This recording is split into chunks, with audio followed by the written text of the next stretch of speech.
perfecto. ¿Qué tal? ¿Cómo estás, Luis? Bien, bien, muchas gracias por la invitación. Ahora es como si no hubiéramos hablado antes. Todo lo que hemos dicho es como, te saludo de nuevo, hombre, pero ¿cuánto tiempo? Sí, sí, sí, sí. Pero ¿cómo te va todo, Luis? Bien, ¿no? Bien, bien, bien, bien. Os estoy hablando desde Madrid, que estoy de paso ahora mismo, ¿eh? Vale, molt bé, Así estupendo. que está lloviendo aquí. En fin. ¿Sabes? Yo no sé aquí. Bueno, oye, pero mira, ¿sabes qué? Quiero, mientras damos aquello un par de minutos más, Sí. lo que hemos comentado antes que sobre el tema América-Europa, Ujú. es que lo encuentro interesante. Es interesante porque comentábamos, si tú estabas de acuerdo, que ves el continente americano como más joven, el continente europeo más viejo, Sí. para lo bueno y para lo malo, para lo Ujú. malo no, para lo malo, ¿no? Y bueno, que para temas de iniciativas como este programa, ¿no? Ujú. Digamos, aquí en Europa vemos al personal como más, como que no se lanza tanto, ¿no? A todo lo que es emprender, ¿no? Tú lo ves así, ¿no? Cuéntamelo. Sí, sí, bueno, yo tal como lo veo, y también es que he trabajado en Estados Unidos una temporada, son como un pueblo más joven, ¿no? Con una cultura más juvenil, sin tanta historia detrás, ¿no? Es un país que tienen 250 años, 240 Bastante, años. sí. Y entonces, pues, el contraste que yo noto es que en Europa somos, por decirlo, almas viejas, ¿no? Con, no sé, más desconfiados, con una gran historia de frustraciones también, ¿no? Y de desconfianza. Y con menos ingenuidad, digamos, menos frescura para la iniciativa, ¿no? En general, allí no se lo piensan dos veces. Todo el sistema está montado para acoger mucho a un emprendedor. Desde la facilidad que tienen para organizar una empresa, una SL, allí se monta en 3 días, y aquí es un trámite y, no Aquí sé, parece todo más sí. bien que se lo desmotiva, ¿no? O sea, Sí, sí, aquí parece como que te animan a que no hagas nada, ¿no? exacto, exacto. Que inventen ellos, ¿no? La vieja frase. Pero sí, este es un contraste muy claro, ¿no? Allí hay esta vitalidad en el tejido industrial y en la emprendeduría en general, ¿no? Y en todo en general, ¿no? Ahí, para lo bueno y para lo malo, sí, como decías tú. Tot això venia perquè en el Lluís, abans d'entrar, li comentava que un dels meus programes referents és el Democracy Now!, que s'emet des de fa molts anys, des de Nova York, Mm, i que és un programa que està exclusivament finançat per l'audiència, no? I a través de donatius fa molts anys que funcionen i són el gran programa de periodisme independent que, a més s'emet per un munt de canals de televisió que agafen la senyal que s'emet des de Nova York i també l'àudio després és emès per moltíssimes ràdios, totes de caràcter independent. I penso, tant de bo tinguéssim una iniciativa d'aquestes amb tanta potència aquí a Catalunya que pogués parlar de temes que a vegades són molt locals però que no deixen de tenir aquest interès o que no deixen de ser mm, històries universals dins de la mm. localitat. Bueno, Sí, de hecho, esta cosa que comentas de Democracy Now! Es lo que le permite ser realmente independiente, ¿no? Y no depender, o sea, el ser libre, no estar dependiendo de subvenciones o de sponsors o de publicidad, ¿no? Que todo siempre te condiciona, ¿no? Te crea una especie de ideología sin querer. Y las donaciones te permiten ser verdaderamente el autónomo, ¿no? Libre, no depender de nadie. Y esto es una garantía para hacer periodismo o información libre, ¿no? Sí. Oye, Luis, mira, jo queria hablar contigo hoy perquè el diumenge passat vam estar tots convocats a les urnes perquè volia fer alguna cosa que tingués a veure amb les eleccions, però perquè, a més, el punt de vista que tu sempre ens pots aportar és molt inspirador, molt espiritual i que fa pensar, fa reflexionar, normalment punts de vista que no tenim pensats i que ens capgiren la manera d'entendre les coses. I per això m'agrada i per això volia convidar-te avui i parlar amb tu durant una estona. Com vas viure la jornada electoral del dia 28? Doncs d'una molt estranya. Yo la he viscuda desde Cuenca, es donde vivo ahora mismo, ¿no? Y claro, cada comunidad autónoma es diferente en este entramado que tenemos de país. Pero en general, aunque parece que ha aumentado la participación un poco, como comentábamos antes, en Cataluña ha sido mucho menor, ¿no? Al revés, ha Sí. bajado. Mm. Un punto y medio, perdón, un punto y medio en el Estado español, en Cataluña ha bajado 6,45 puntos. Sí. 6,45. Pero se nota, en general se nota como desidia, desencanto, desmotivación, ¿no? Como desgana, como que la política es algo que nos ha caído encima, ¿no? Por ponerle una frase, ¿no? Y bueno, pues sí, es un tema que nos llevaría a indagar un poquito cómo está montado, ¿no? Todo el sistema. Pero tú le encuentras una razón a esa desidia, a esa Bueno, desmotivación. yo tengo mi propia vivencia, ¿no? De esto. Y es que realmente los políticos, por decir algo, por decir el sistema, nos convocan cada 4 años a meter la papeleta en la urna en base a un programa político, pero después se olvidan de nosotros para todo, ¿no? O sea, pueden hacer cualquier cosa, desde cambiar la Constitución, que ya lo han hecho en varias ocasiones sin contar con nadie, desde meternos en una guerra como aliados de Ucrania en este caso, o tomar decisiones que son de un alcance tremendo, ¿no? Y no cuentan con la ciudadanía. O sea, tienes el poder ahí y ya funcionan, ¿de acuerdo? Entonces, naturalmente, ¿cómo se queda un ciudadano viendo lo que hacen? Yo a veces provocativamente planteo, digo, ¿y si las elecciones en vez de cada 4 años fueran cada 12 años? O sea, cada 12 años metes la papeleta en la urna y luego pasan de ti olímpicamente durante 12 años. O sea, ¿cómo te sientes respecto a la vida política, ¿no? Pero O ¿quién nos ha sea, quitado la vida política? ¿Nos la hemos dejado quitar? ¿Nos la han quitado los políticos? Porque una de las cosas que yo puse en el anuncio de la entrevista era una frase tuya, que es el problema es que hemos entregado la política a los políticos. pues Pero, o sí, sea, es así. el tema es que desde el modelo este que yo promuevo, ¿no? El modelo de la transformación social, la esfera política, porque hay 3 esferas, ¿verdad? En cualquier sociedad está la esfera política, que es la esfera de las leyes y de la política, ¿no? Del Parlamento, del Poder Legislativo. Luego está la esfera económica, que es la esfera del comercio y la economía. Y luego está la esfera cultural, que es la más interesante de todas. Entonces, yo tal como leo la realidad de lo que está pasando es que el ciudadano se ha ido de su lugar natural, ¿no?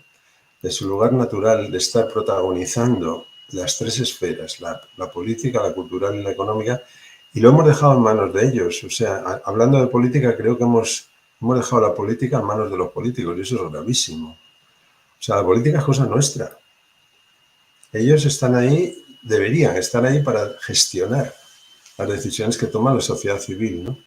Pero claro, yo como lo entiendo es que nos hemos ido de nuestro lugar natural, pues lo han ocupado ellos, ¿no? Entonces se han convertido en una clase política, se han convertido en todo un estamento que maneja el poder y que hace lo que quiere, y nos lo cuentan a veces a través de unos medios de comunicación que están sesgados, ¿no? Condicionados, y nos llaman de vez en cuando para meter una papeleta, ¿no? En una Para urna. justificar sus actos, ¿no? Sí, básicamente para legitimarlos, ¿no? Entonces sería terrible, no es ciencia ficción que un día digan, ¿para qué vamos a gastar tanto dinero en elecciones, en campañas? Vamos a hacerlo cada 10 años en vez de cada 4, ¿no? O cada 30 años, ¿te imaginas? Pero O entonces sea, entonces vamos a hacer la película al revés. ¿Y qué pasa si nos llamaran a las elecciones cada año? O cada mes. Claro, hace falta tecnología para poder hacer eso, ¿no? Pero ya la hay. Quiero decir que ¿cómo podemos nosotros volver a protagonizar la política, ¿no? La vida política? Por ejemplo, cuando hay que tomar una decisión grave, por ejemplo, no sé, alinearse con lo de Ucrania o tomar una decisión respecto al tema del COVID o otras decisiones importantes, ¿no? O sea, ¿por qué permitimos que Estados Unidos, la OTAN, tenga una base en territorio español? Estas grandes decisiones, ¿o por qué cambiamos la Constitución, ¿no? Pues habría que hacer un referéndum, ¿no? Explicarlo a la ciudadanía lo que se propone, debatirlo y luego decidir mediante referéndum. O sea, realmente ¿Cómo? nosotros decidir lo que hay que hacer, ¿no? Y que ellos lo ejecuten, ¿no? Pero ¿cómo conseguimos esto? ¿Cómo conseguimos que los políticos escuchen? ¿Cómo retomamos ese poder? Porque Bueno, te diría, en otros aspectos igual es más aparentemente fácil. No sé si luego ponerlo en práctica lo sería, pero me refiero, hombre, no se cambia de la noche a la mañana, ¿comprendes? claro, Pero esto que se llamaría democracia directa, quiere decir que es una democracia en que el ciudadano directamente hace la política. Hay países donde, bueno, en Suiza, por ejemplo, es una tradición la democracia directa. Ya hace 2, 3 siglos, cuando no había ni ordenadores, ni televisión, ni nada, y había que tomar una decisión que afectaba al país, la gente de las cabañas y de las casitas de los Alpes bajaban a sus valles, se reunían todos en la plaza del pueblo y tomaban las decisiones a mano alzada, y eso era lo que luego digamos, los gestores de la cosa pública llevaban a cabo. Esto es una tradición allí, funcionaba, ya te digo, a mano alzada. Hoy en día tenemos tecnología suficiente para garantizar que informáticamente pudiéramos hacer votaciones o referéndums. Tenemos el blockchain, que es uno de los desarrollos más garantistas que hay a la hora de esta toma de decisiones global, ¿no?, entre la gente. Y podríamos hacer realmente de una manera fácil, rápida y eficaz y segura esta toma de decisiones, ¿no? O sea, que el pueblo que la gente tuviera los elementos para tener su propio criterio, que hubiera un debate público, información, y que se tomara la decisión y los políticos la ejecutaran, punto final. sí, pero pero ¿cómo consigues llevar el país? ¿Cómo despierta un país a esta Bueno, necesidad?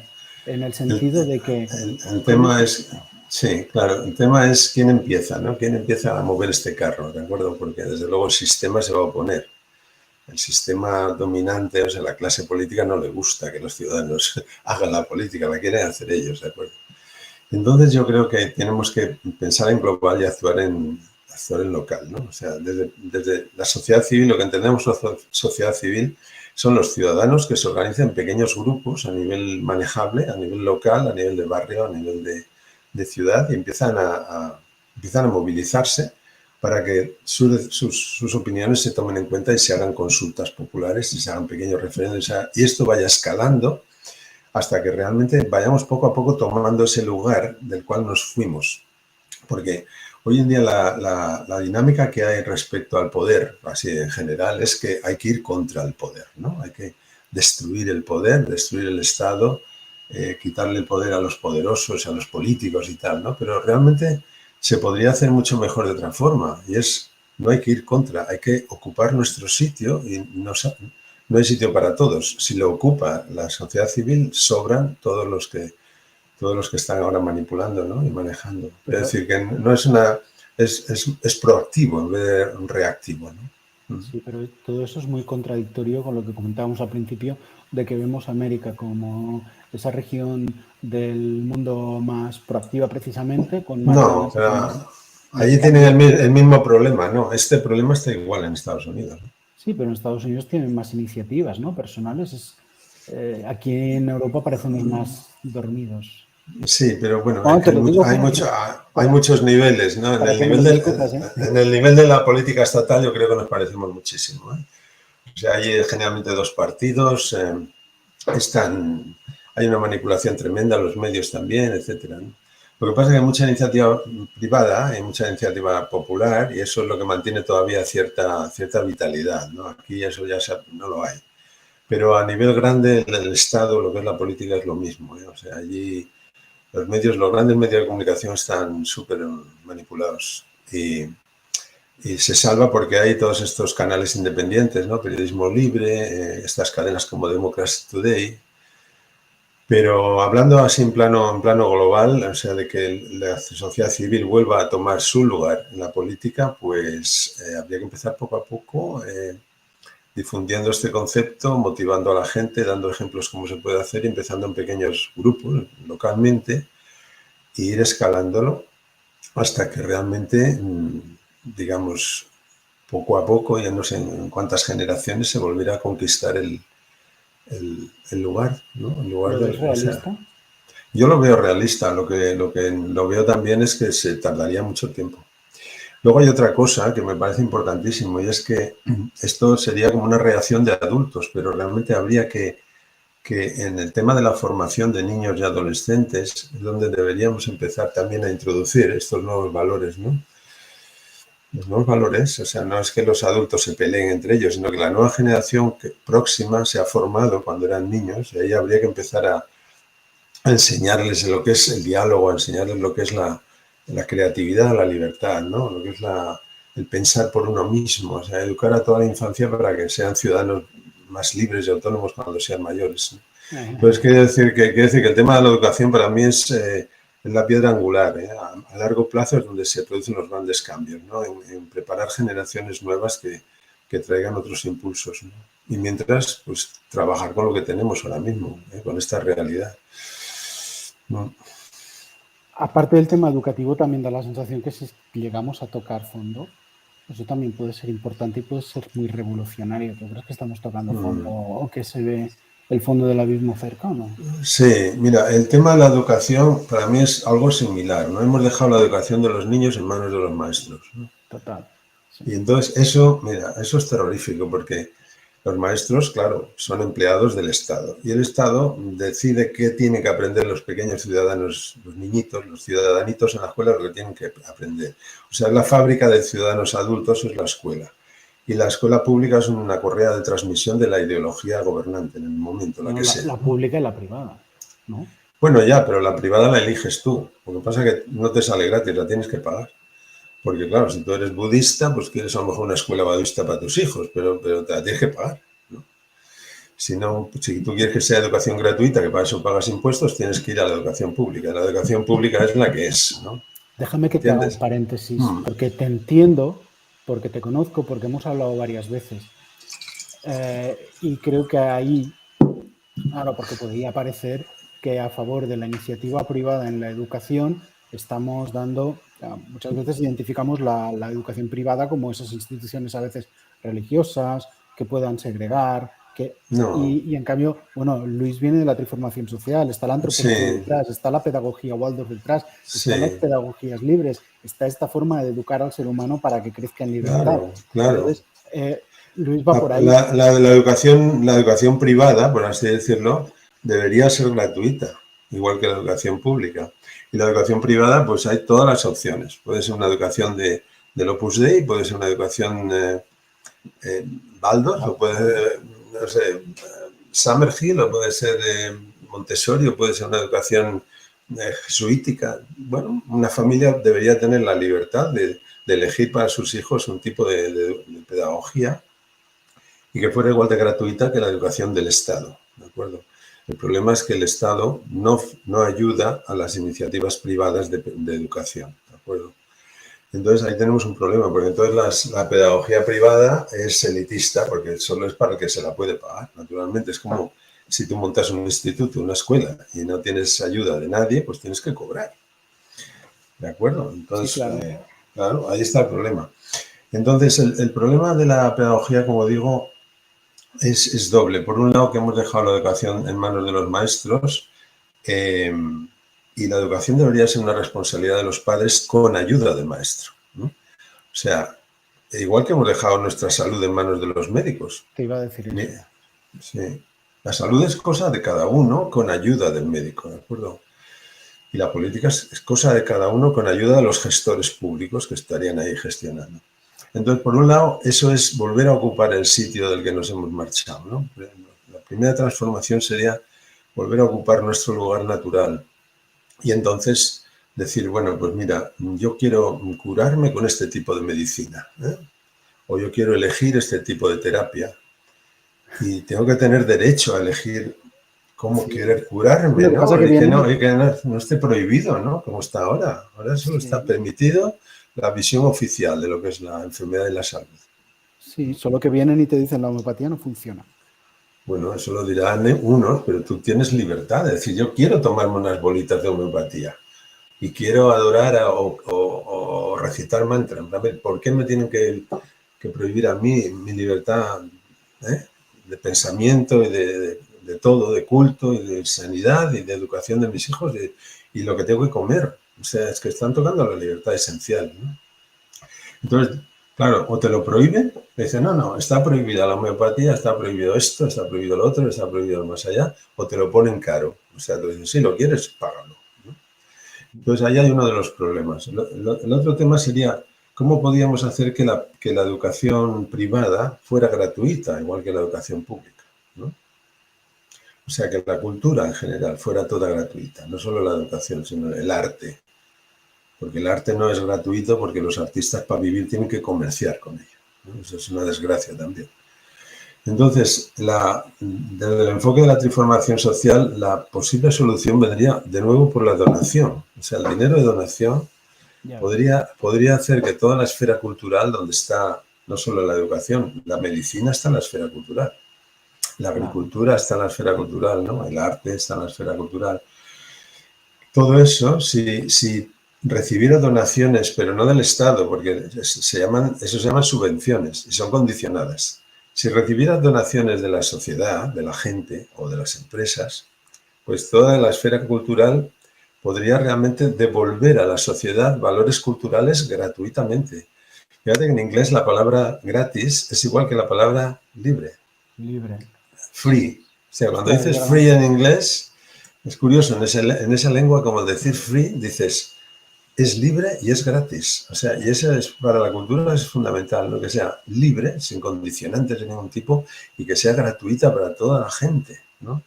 Entonces, en el esquema que tenemos actualmente, la cultura está subvencionada con cuentagotas y condicionada por el Estado, ¿de acuerdo?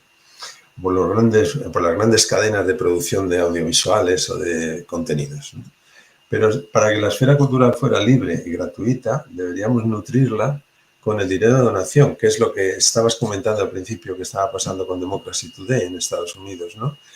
Se mantiene con dinero de donación, que es un dinero incondicional, libre totalmente, y entonces ellos pueden vivir, pueden generar contenidos de calidad, contenidos autónomos, digamos, realmente independientes, ¿no? Independientes total. Claro. Pero con presupuesto, ¿eh? Porque se desplazan a otros lugares. Sí, no, que es que esa es una de las cosas que en Estados Unidos son buenísimas, ¿eh? O sea, Estados Unidos tiene cosas muy buenas. Y es que la idea de la donación allí lleva muchas décadas funcionando. O sea, todo el mundo concibe que hay que hacer donaciones, porque si no, estas cosas no funcionarían. Entonces la gente, las empresas, o sea, lo que se llama el fundraising, bueno, aquí ha llegado recientemente en forma de crowdfunding, esta palabreja que se ha puesto de moda desde hace 15 años más o menos.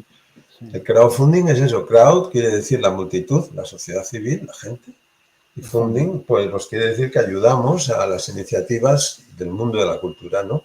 Ya pueda ser a una gente que quiera hacer un documental, editar un libro, montar una escuela libre o crear un jardín de barrio para, yo qué sé, lo que fuera, ¿no? Y para que sean libres tienen que ser nutridos con un dinero que sea libre también, porque, digamos, el dinero del Estado es una donación y es condicionada. O sea, un Estado de derechas o un Estado de izquierdas hace subvenciones muy diferentes y planes educativos muy diferentes. O sea, que el mundo de la cultura va a estar siempre pillado o condicionado por el poder, ¿no? Y su ideología. Y realmente esto que digo de las donaciones es maravilloso, porque en España habría que activarlo. Es un concepto que hay que explicar a la gente y para que realmente la esfera cultural genere valores de calidad, porque los valores que están generando en el fondo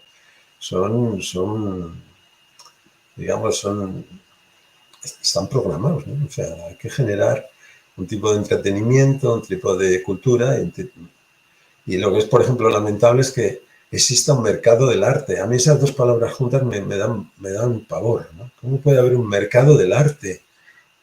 El arte no tiene precio. Tiene que ser libre y el artista tiene que vivir de otra cosa, no de comerciar con el arte, porque entonces el arte ya se fabrica condicionado por cuál es lo que se vende mejor, ¿no? ¿Pero de qué otra cosa debe vivir el artista entonces? El artista, desgraciadamente, hoy en día tiene que comerciar con su arte, con lo cual hace... Pero lo ideal, ¿qué sería? El dinero de donación también. El dinero de donación. O sea... Quien pudiera estar viéndonos ahora va a pensar. Bueno, este tío, mis respetos, Luis. No, pero Este tío es de derechas, es de izquierdas, ¿de qué no, no, planeta no, es? no soy ni de derechas ni de izquierdas. Es más, no tengo ideología, ¿entiendes? No, O es que ha sea, cambiado mucho el la... paradigma, porque el muro de Berlín cayó hace mucho tiempo, ya no estamos en esa historia de No. derechas y de izquierdas, ¿no? Cuando veo banca ética que tiene, digamos, que con dinero privado tiene esa voluntad de bien común, ya te están diciendo que las cosas han cambiado mucho, ¿no? Y Mm. sin embargo, no ha caído el muro, pero seguimos divididos. Y si no, pues solo hace falta ver en la actualidad lo que está pasando en Ucrania, que no deja de ser un reflejo de dos bloques que siguen luchando a día de hoy para imponer su hegemonía, ¿no? Tú fíjate, los Hegemonía. intereses que han desencadenado esa guerra son los que son. Pero ¿cuántos jóvenes han muerto ya? No cuentan cuántos miles han caído. No cuentan y no importan.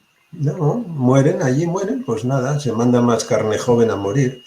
Y cuando hagan las negociaciones de paz, no harán sus arreglos, sus cosas, y mientras o sea, es fantástico, ¿no? O sea, todos los muertos no cuentan para, o sea, ¿quién No, decide? O ya, ya. sea, es terrible, ¿eh? Oye, Y Manuel, di- hmm, quería preguntarte si tú ves un sistema, bueno, es que esto es algo que yo he soñado alguna vez, pero dentro de mis utopías, que igual, tal y como estamos yendo de que ya nos vamos a caer por bueno, yo creo que ya estamos cayendo en ese abismo, ¿no? Pero igual no es tan utópico, porque al final empiezas a soñar y te das cuenta que es mejor soñar o es más realista soñar que no seguir como estamos ahora, ¿no? Porque estamos yendo, cuando era la noticia de que ya hemos agotado todos los recursos del planeta, del año, ha salido hoy la noticia, ya te la busco, y encima pues diciendo que el planeta Tierra está en la UCI. O sea, te hmm, dicen eso, ¿no? Y entonces, sí. a ver, espérate, que tengo ahí. Ay, ahora no. Ahora que necesito el titular no lo voy a encontrar. Pero bueno, el caso es, dentro de mis fantasías, me imaginaba un sistema político en el que no hayan políticos, sino Hmm. simplemente gestores, que en definitiva sí que concuerda bastante con lo que tú decías. En el que un parlamento pudiera servir para reunir a sabios de distintas tendencias, sabios, por ejemplo, en temática médica, pues los que estén con la medicina alopática, la homeopática, la natural, la no sé qué, y que el Parlamento sirviera para elaborar leyes a partir de eso que luego fueran refrendadas por la ciudadanía. Estoy muy loco pensando en algo así. ¿Tú crees que No, vamos a estar gobernados por los sabios en algún momento? pues yo creo que va a cambiar todo, va a cambiar todo. O sea, lo que pasa es que tenemos tenemos prisa, ¿no? Naturalmente tenemos urgencia. Se Hombre, está pasando muy mal, ¿no? sí. Entonces, pues muchas veces como creemos que no tenemos suficiente potencia para cambiar las cosas o tiempo, pues renuncias, ¿de acuerdo? Pero no deberíamos renunciar. Si morimos nosotros, la siguiente generación puede continuar, ¿eh? Pero esto tiene que cambiar y va a cambiar. Y a lo mejor siempre empieza como la lluvia, por caer una gota y al final cae una gran tormenta. Y hay que tener esa visión de futuro, porque las otras fuerzas, las que decididamente están contra el desarrollo de la humanidad, estos no tienen prisa. ¿Existen otras Estos, fuerzas que están sí, contra o el sea, desarrollo? absolutamente, creo que sí. ¿Y cómo O las sea, vemos? bueno, las vemos ¿Cómo como las decía, detectan? por sus actos, ¿eh? O sea, ellos no van a salir y decir, yo soy Manolo y pienso esto y estoy planeando hacer esto, ¿no? Pero cuando tú ves los actos y las consecuencias, es como ese método de decir, ¿quieres saber la procedencia de este asunto? Sigue el dinero, ¿no? Sigue el dinero hasta que, bueno, pues igual. Cuando tú ves los actos y las consecuencias que se provocan, tiene que haber una intención detrás, tiene que haber unas ideas, tiene que haber una planificación, ¿de acuerdo? Y bueno, luego hay muchísimo periodismo libre y muchísimo investigador que ha puesto ya sobre la mesa estas motivaciones, ¿no? Y bueno, ya sabes, ¿no? Se está poniendo ya aceptado totalmente que la Segunda Guerra Mundial fue provocada, que lo del ataque japonés a Pearl Harbor se pudo evitar. Muchísimas cosas que se llaman conspiranoicos, ¿no? Pero que cuando se desclasifican los papeles oficiales, los top secret, al cabo de no sé cuántas décadas, se demuestra que aquello no era una conspiración, aquello era verdad, ¿no? Pero claro, ya los protagonistas están todos muertos, ¿no? Pero mientras han sido papeles clasificados y el que quería tirar de ese hilo y el que investigaba y tal le llamaban conspiranoico, ¿de acuerdo? Entonces, no, bueno, quiero decir... Bueno, mandan a la cárcel, como Julian Assange. Sí, como Julian Assange. Ha habido tantos casos que realmente si uno se preocupa de investigar y de recolectar información, está ahí. Entonces, bueno, hay ahí unas intenciones que están oponiéndose al desarrollo de la humanidad, ¿no? Ascendente. Pero el desarrollo va a seguir y va a ir hacia mejor, ese es mi punto de vista, pero costará mucho esfuerzo. Y una de las cualidades más necesarias es coraje para ponernos a la tarea, pero sobre todo perseverancia, porque ahí es donde creo que estamos fallando como sociedades, ¿no? Entonces podemos tener una iniciativa, una visión, podemos inflamarnos de pasión por hacerlo y ponernos, pero después abandonamos. Entonces la perseverancia me parece que es una de las cualidades que habría que desarrollar o cuidar. Te voy a tomar mucha, atentísima nota al tema de la perseverancia, porque yo contenidos como estos que estoy volviendo a hacer ahora y que tienen que ver con lo que estamos hablando, los dejé de hacer un tiempo, ¿no? Porque costaba tener, digamos, quien estuviera también en sintonía, encontrarlo, que se sumara. Han pasado cosas en los últimos años, algunas muy importantes, como por ejemplo la pandemia.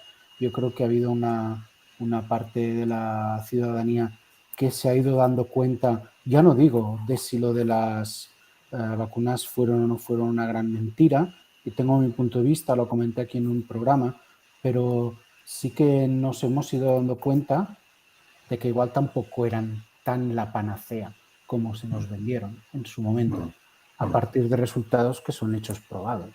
¿Me explico? Y creo que eso también ayuda a que la ciudadanía abra los ojos, ¿no? Es decir, estamos viviendo una serie de crisis que necesariamente deberían ser buenas, deberíamos tomar nota, aunque no lo parezca, ¿no? Porque, ostras, es que nos pasa una pandemia, ha habido mucha gente que ha muerto, mucha gente que ha sufrido. La pero mayoría... sí.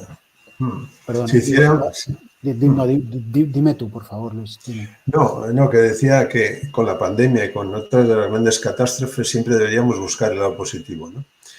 Porque siempre hay un lado positivo. Es muy duro y a un altísimo precio de dolor, ¿no? Pero el lado positivo de la pandemia, para mi gusto, es que miles o millones de personas han despertado. O sea, se han hecho preguntas por primera vez, se han cuestionado cosas. Y dices, bueno, pero hemos pagado un precio muy alto, ¿no? Pues sí. Los precios a veces son altísimos, pero siempre hay un lado positivo que nos hace avanzar a un precio altísimo, pero seguimos avanzando porque cuando la gente se hace más consciente, despierta, se da cuenta y se pone en movimiento, para mí eso es avanzar. Igual habríamos despertado, igual no habríamos pagado un precio tan alto si hubiéramos despertado antes con otra crisis. Claro, o sin crisis, que hubiéramos despertado a base de trabajo propio, de conciencia, ¿no? Eso es lo ideal. Vamos, un poco lo que estás tú promoviendo a través de este programa, ¿no? Estás promoviendo bajo mi sensación pues que la gente que te escucha se cuestione, se pregunte cosas, despierte, busque y al final se active, ¿no? Sí. Y no necesitamos una gran crisis para hacer eso, necesitamos pues trabajo, ¿no? Bueno, aún llegue poco a la ciudadanía un programa de ese estilo, pero sí, hay una intención ahí detrás. Bueno, en fin, Luis, no quiero robarte más tiempo, ya 11 menos 20. No, pero es un placer hablar contigo, Joan, ya lo sabes. Yo te digo lo mismo, ¿eh? Te digo lo me mismo, encanta. a mí me encanta. Sí, es como, además me pasa muy rápido siempre. Bueno, lo que iba a decir es que ya han pasado 40 minutos. sí que había ese apunte que me gustaría, bueno, que comentaras un poco de la independencia de estas tres esferas, ¿no? De la transformación social, que eso es algo que pones mucho énfasis y que es precisamente lo que no se está cumpliendo, ¿no? Sí, las tres esferas que comentaban, ¿no? Que en cualquier sociedad existen, son la esfera político-jurídica, donde se mueve la vida parlamentaria, política, las leyes, todo. La esfera económica, donde estamos comprando, vendiendo, todo el tema financiero y el comercio, y luego la esfera cultural. La esfera cultural es la esfera más débil, más crítica y más en peligro ahora mismo, ¿no? Es donde está el arte, la cultura, los medios de comunicación, donde está la sanidad, donde están las religiones, las creencias, donde está la agricultura, o sea, las partes más importantes de nuestro mundo en la esfera cultural es donde están siendo más atacadas, ¿no? La esfera más en peligro ahora mismo. Y es porque la esfera cultural ha sido atacada, por un lado, por la esfera política, ¿de acuerdo? Haciendo leyes, pero sobre todo el gran atacante, el gran monstruo es la esfera económica. O sea, fíjate que las empresas de medicamentos, el negocio de las empresas de farmacéuticas es más grande en millones de dólares que la venta de armas o de drogas. O sea, las Eso no lo empresas, sabía. sí. O sea, mueve más dinero el mundo de las farmacéuticas que No ningún sabía. otro sector industrial, ¿no? Entonces, si quieren las farmacéuticas que haya que vacunarse, ¿cómo lo consiguen? Pues apretando a la esfera jurídica para que legisle, obligando al ciudadano a esto o a lo otro, ¿de acuerdo? Bueno, pues Claro, que está retratando lo que estamos viendo, con lo que exacto, hemos visto sí. con las vacunas de una manera muy Sí. descarada, sí, sí. No, bueno, pero es que todo, desde la agricultura, cuando obligan a los agricultores a comprar semillas que son estériles, o sea, que no se pueden. Mira, te he puesto Sí, aquí aquí has una puesto un foto. dibujo, sí. Ahí están las tres esferas, ¿no? Y el ciudadano debería estar ahí en el medio. Porque si no estamos ahí en el medio, se mete todo lo oscuro, ¿no? Se meten los poderes oscuros, pero no hay que acabar con ellos, simplemente ocupar nuestro sitio y ellos poco a poco tienen que desaparecer como tales poderes, ¿no? Mm. Y estaba contando esto, que la esfera económica, pues cuando ataca, por ejemplo, las semillas, cosa increíble. ¿Cómo puedes patentar un ser vivo, ¿no? Una semilla. En fin, está prohibido plantar trigo de toda la vida y quedarte con una décima parte para luego sembrar. Es crimen, está Es prohibido. perverso. Eso es perverso total. Y así es como la esfera económica está aplastando la esfera cultural, porque la agricultura es de la esfera cultural. Agricultura, cultura. Y cuando no lo puede hacer mediante mecanismos económicos o de comercio, lo hace mediante las leyes. Recurre a la esfera jurídica para que haya leyes que te obligan, porque si no, estás incumpliendo una ley, ¿no? Así que esa es la foto de hoy, es que la esfera económica, con la ayuda de la esfera jurídica, está intentando terminar con la esfera cultural. Y en la esfera cultural es donde la sociedad se desarrolla, donde se crean valores, donde se vive el arte, la cultura, la creatividad, todo. ¿Dónde crece el ser humano o crece en Claro, las sí. leyes? No, crece en la esfera cultural. La esfera cultural es donde donde vive en el día a día, es en el desarrollo de la esfera cultural, ¿no? Entonces, claro, como decía al principio, es importante difundir la idea del dinero de donación para poder ayudar a la esfera cultural de una manera sin condiciones, ¿no? Para que sea libre, independiente y que pudiera devolver a la sociedad valores culturales gratuitos. O sea, ¿Cómo, sería cómo, cómo permites que convivan la cultura de la donación con la precariedad que cada vez se extiende más? ya. Bueno, pues esto tiene que ser como una fase solapada con otra, ¿no? Tienen que convivir durante tiempo lo que ha habido siempre, que iría lentamente, lentamente, lentamente yendo a menos, con lo que aparece nuevo, que iría lentamente a más. Entonces tiene que haber como una convivencia difícil entre esas dos, digamos, impulsos, ¿de acuerdo? O sea, no es vamos a acabar con todo esto e implantar lo otro. Eso nunca ha Ya, funcionado, ¿no? ya. Es sembrar nuevas simientes y actuar, ¿no? Ya digo, actuar desde lo pequeño y comunitariamente, ¿eh? O sea, porque cuando nos juntamos varios que compartimos el impulso del desarrollo, eso se multiplica por mucho, ¿no? O sea, tiene una gran capacidad. No, yendo solos no vamos a avanzar gran cosa, ¿no? No, Pero... estaba pensando que igual sí que no son incompatibles la precariedad con la donación, en el sentido de que cuando son muchos, la donación puede ser muy mínima, ¿no? Claro, Lo que dijo Lola Flores de que a mí que cada ciudadano me dé una peseta, ¿no? Con que cada español me dé una peseta, dejo algo así, pero parece como muy cómico, lo es. No, pero fíjate que el crowdfunding, el crowdfunding se trata de donaciones pequeñitas. Puedes dar 20 euros. Yo, por ejemplo, recuerdo un documental que hicieron que se llama El mejor regalo, un documental muy bonito sobre el perdón, que ayudé, me parece que di 50 euros, ¿no? Pero es que había tanta gente poniendo 10 euros, 20 euros, 50 euros o 30 euros, que al final juntaron, no sé, unos miles de euros como para producir, pagar a los actores, pagar a los cámaras, y lo hicieron y era sostenible y salió. Si no, ¿eso cómo se financia? No se podría financiar. Creo que no nos damos cuenta del poder que tenemos en este sentido, empezando por servidor, ¿eh? Porque muchas veces pienso, bueno, ¿quién puede estar interesado en hacer un programa así? Igual, si consiguiéramos llegar a todas las personas que les interesan este tipo de contenidos, con solo que pusieran 1 euro tendríamos ya Claro. Presupuesto para... Es que pueden haber 10.000 personas que... Claro, no, seguro. O sea, mucha gente, ¿no? Podría haber. Seguro.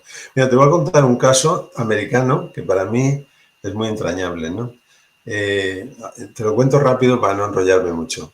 Pero este fue un veterano, un chico de la guerra de Vietnam que volvió de allí, un ex hippie, y le encantaba trabajar la tierra y puso una granja biodinámica, de agricultura biodinámica, porque creía en ello y quería ofrecer al público pues unas hortalizas y frutas totalmente poderosas, ¿no? En cuanto... Pero no le funcionó el negocio y al final tuvo que cerrar, ¿de acuerdo? Y se quedó como muy frustrado y porque él se lo había planteado como un negocio, ¿no? Pongo la granja y vendo mis productos. Pero después de unos años de estar ahí perdido y en crisis, le vino una idea y empezó a contar lo que él quería hacer, se lo empezó a contar a todas las familias del condado, no sé dónde está, por ahí, en medio de Estados Unidos está la granja. Hoy en día hay, creo que son más de 100.000 familias de todo el estado que le están financiando para que tenga, bueno, la granja es enorme, tiene miles de hectáreas, produce todo biodinámico, ¿no? Pero no como negocio, sino que se llama agricultura mantenida por la comunidad. O sea, la comunidad le dona el dinero, él planta, hace lo que tiene que hacer y luego la comunidad consume todo lo que ha producido la granja. Pero no porque se lo vende, no. Es como si tuvieras un agricultor que te hace lo que tú necesitas comer, ¿no? Sí. Es un éxito total, es un crowdfunding, no, es un crowd no sé qué. Ellos se llaman en inglés CSA, Community Supported Agriculture, o sea, agricultura apoyada por la comunidad, con lo cual la agricultura, que es la esfera cultural, no tiene que comerciar, sino que está creando productos sanos para esa comunidad y todos están nutriéndose ellos y sus familias de eso sin entrar en el ciclo comercial, sino que es una maravilla. Lo que tengo que hacer es...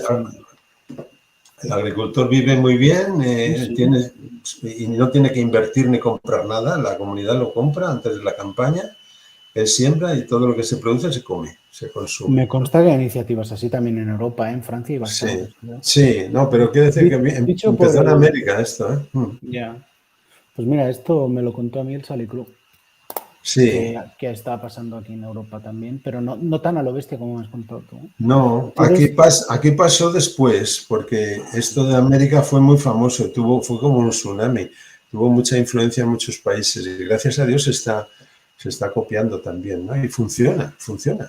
Es como si fuera imagínate un equipo de periodismo, de investigación o de creación de contenidos buenos y tal, que estuviera soportado por los que van a utilizar. Mira qué ponía ahí. Community Sí. Supported Journalism. Eso es lo que... Ahí. Esa es uno de los Y en catalán sería periodisme... Sí, és recolzar per la comunitat. Sí. Vale, Sí. Luis. Bueno, va. Bueno, Tú. pues no te... Era un ejemplo. Gracias. Que ya es tarde. Sí. No quiero Bueno, tampoco robarte más tiempo. Mira, ahora vale. veo en Twitter se está subiendo más gente. Y, y hola, los de Twitter, ya nos vamos con Luis. Però gràcies per seguir-nos. Quedarà penjat aquí a Twitter, a Facebook, a YouTube, també surt a Twitch, per tant poder recuperar-ho. El Luis sempre és molt inspirador, és fantàstic parlar amb ell i sempre ens ajuda a pensar les coses des de punts de vista que no, com deia al principi, punts de vista que no són els que normalment tenim. O sigui, ja us he dit, el titular de l'entrevista d'avui era el problema és que ens hem deixat prendre la política pels polítics. I ell diu, clar, l'ésser humà és el qui està al centre de l'activitat política. Nosaltres, després també de la salut, de l'educació, etc. I a partir d'aquí hem anat parlant, hem conegut una mica què és això de la informació social y hem passat una buena estona, eso seguro. Sí. Luis. Y si la gente quiere saber algo más, si tiene curiosidad, ahí he puesto la web para que conozcan un poco todo este mundillo. Hay un montón de información en esta web, que sí. la he mirado varias veces y desde charlas y materiales de todo tipo no te lo acabas. Y es siempre muy interesante, muy inspirador y desde este punto de vista espiritual práctico. Y hay una buena entrevista que me hiciste tú, Joan, hace unos años. Ah, está no sé puesta si te ahí. acuerdas, sí, está ahí en colgada. La de las conversaciones, qué inspirador. Sí. Ahí en la... mira. Bueno, esta entrevista es la que de alguna manera recogí también para usarla en el libro de La República Consciente, que tú te acordarás. Sí, es verdad. En fin. Bueno, Luis, como siempre, un placer. Bueno, pues yo también, encantado de haber compartido este ratito contigo y con todos los que estáis conectados. Así que... Gracias por todo.